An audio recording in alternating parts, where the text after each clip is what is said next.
Hello সবাইকে আমার আরও একটি ব্লগে স্বাগতম জানাই। তো এখন সকাল ৮টা মতো বাজে। দেখো আমরা ঘুম থেকে উঠে পড়েছি। তো ঘুম থেকে উঠে আদ্বিক শুধু কান্নাকাটি করছিল, এটা করবে না ওটা করবে, আমাকে খুবই জ্বালাতন করছিল। তো আমি বললাম তুমি বসে টিভি দেখো, মাম্মা নাস্তা বানিয়ে নিয়ে আসি। তো ওকে বসিয়ে ওর বাবার কাছে আমি চলে গেলাম এখানে রুটি বানাতে।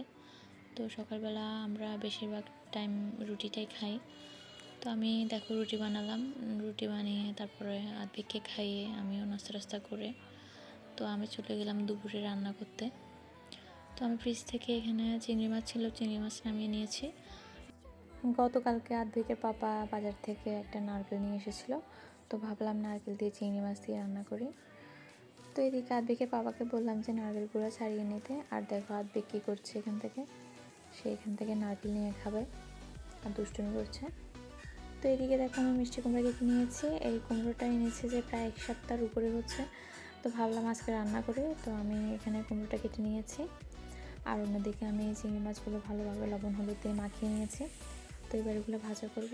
আর অন্যদিকে মিষ্টি কুমড়া বসিয়ে দিয়েছি। প্রথমে আমি মিষ্টি কুমড়ার জন্য তেল দিলাম, তারপর পাঁচফোড়ন তেজপাতা দিলাম। পাঁচফোড়ন তেজপাতা গরম হলে, তেলটা একটু গরম হলে আমি কুমড়োগুলো দিয়ে দেবো। তো এবার আমি একটু লবণ দিলাম, তারপর একটু হলুদ দিলাম, এবার একটু ভালোভাবে নেড়ে দিলাম, এবার একটু ঢাকা দিয়ে দিলাম। তো এবার একটু অল্প আঁচে রান্না করব। তো এই ফাঁকে আমি নারকেলগুলো বেটে নিচ্ছি। এই বাটনাটা আমি অনলাইন থেকে নিয়েছিলাম, এটার মধ্যে সব ধরনের ভর্তাই করা যায়। তো এটার মধ্যে আমি নারকেলগুলো বেটে নিয়েছি। তো দেখো এবার আমি মিষ্টি কুমড়ায় একটু চিনি দিয়ে দিব। এই পর্যায়ে 2টা কাঁচামরিচ দিয়ে দিলাম আর একটু মশলা গুঁড়ো দিয়ে দিলাম। এবার আমি ভালোভাবে নেড়ে দেব। তো দেখো আমার মিষ্টি কুমড়া রান্নাটা হয়ে গিয়েছে।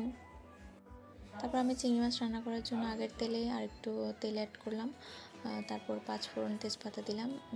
যখন একটু গরম হয়ে আসবে তখন আমি নারকেলটা দিয়ে দিব। তো নারকেলটা দেওয়ার পর আমি লবণ আর হলুদ দিয়ে কিছুক্ষণ নারকেলটা ভাজা করব। তারপর মশলা গুঁড়ো দিয়ে আবার 2 মিনিট একটু ভাজা করব।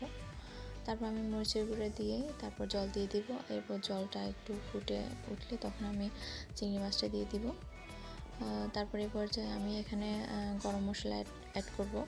এখানে আমি 2টো এলাচ আর এখানে 3-4 টুকরো দারচিনি দিয়েছি। এই রান্নার মেইন আকর্ষণ হচ্ছে এখানে গরম মশলাটা দিলে এই রান্নাটা একটু বেশি টেস্টি হয়। তো আমি এই পর্যায়ে সামান্য পরিমাণে একটু চিনিও অ্যাড করেছি। তো দেখো আমার রান্নাটা হয়ে গিয়েছে। তো আমি রান্না শেষ করে ওই রুমে যেয়ে দেখলাম আদ্ভিক এখানে সব অগোছালো করে ফেলেছে।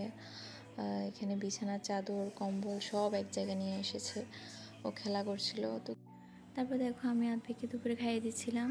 খেতে এসেও কত দুষ্টুমি, মোবাইলটাকে কই রেখেছে ট্রাকের উপরে। তো তাকে খাইয়ে দিচ্ছিলাম। চিংড়ি মাছটা অনেক মজা করে খাচ্ছিল। আমার ছেলের মেয়েতে চিংড়ি মাছ একটু বেশি পছন্দ করে।